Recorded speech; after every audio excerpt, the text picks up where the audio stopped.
एक सवाल यह भी है कि सदन के कार्रवाई के दौरान कई प्रश्न सदस्यों के द्वारा उठाया गया, लेकिन फिर उस प्रश्न को वापस ले लिया गया।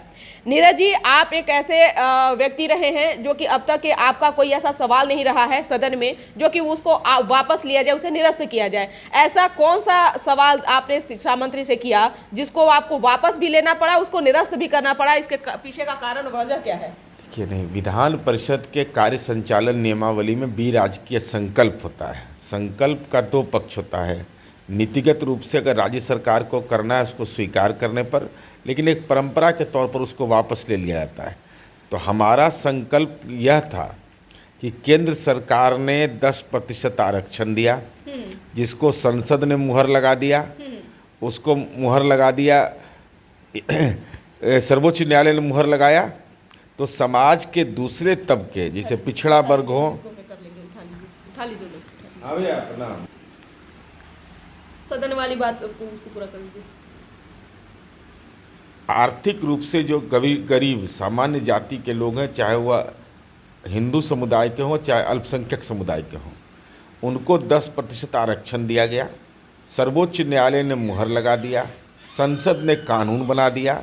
बिहार में कार्यकारी आदेश नहीं, नीतीश कुमार जी ने बाकायदा कानून विधानमंडल से बनाकर ये पारित किया। तो समाज के दूसरे तबके के लोग, चाहे वह पिछड़ा वर्ग हो, दलित समूह हो, अगर उनको आरक्षण की सुविधा है तो उनको वित्तीय सहायता दी जाती है शैक्षणिक संवर्धन के लिए। तो सामान्य जाति को क्यों नहीं? तो हमने ये अनुरोध किया कि भाई राज्य सरकार यहाँ से प्रस्ताव भेज दे केंद्र सरकार को, क्योंकि लेना न देना वाला हल है, हमको तो कुछ देना नहीं है, केंद्र सरकार को यह देना है, तो राज्य सरकार को अनुरोध करने का हक है।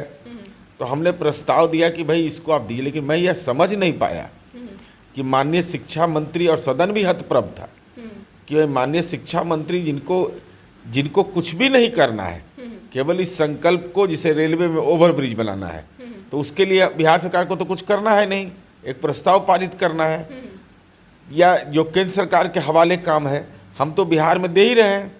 स्टूडेंट क्रेडिट कार्ड हो या सामान्य जाति को जो भी सुविधाएं हो, स्कॉलरशिप क्लास 1 से लेकर करके हम लगातार देते हैं। तो जब एक आय सीमा तय हो गया, आरक्षण मिल गया, तो आखिर क्यों नहीं भेजा गया? यह मैं सोच करके हतप्रभ हो गया कि भाई इसमें तो किसी का कुछ बिगाड़ है नहीं, तो केंद्र सरकार के हवाले करना है। लेकिन यह आवाज़ मैंने उठाया और मैं इस आवाज़ को लगातार मजबूती से, तर्कसम्मत तरीके से उठाता रहूँगा। अगर सुविधा दिया है तो स्कॉलरशिप देना होगा। तो आखिरकार आपके सवालों का भाव क्यों नहीं दिए शिक्षा मंत्री? अब वो जाने तो उन्होंने, मैं अध्यासीन सदस्य ने भी, जो सभापति थे, उन्होंने भी कहा कि भाई इसमें क्या बिगड़ रहा है, इनका सवाल दूसरा है। लेकिन अब वो जवाब कहाँ विसंगति ढूंढ रहे थे, मुझे समझ में नहीं आया। अभी भी शिक्षा मंत्री केंद्र में शूद्र, वैश्य और वो सब जाति और धर्म, एक ऐसा राजनीति में एंट्री किया है कि उससे लोग बाहर, नेता जो है निकल नहीं पा रहे हैं। उसका कारण ये है ना कि जो शपथ लेते हैं उसी के खिलाफ आचरण लोग करते हैं। शपथ सदन के अंदर लेते हैं कि धर्म जाति से ऊपर उठकर काम करेंगे, अब बाहर में लोग धार्मिक सम्मेलन में, जातीय सम्मेलन में भाग लेते हैं। खैर वो तो विमर्श का विषय है। बिल्कुल, आपके शिक्षा मंत्री बार बार कह रहे हैं रामायण का ये दोहा हटा दीजिए, रामायण ऐसा मतभेद करने वाला है। हटाने से और जुड़ने से नहीं होगा ना, इसके लिए न्यायपालिका बना हुआ है। हमारे चाहने से कोई उद्धरण हट जाएगा?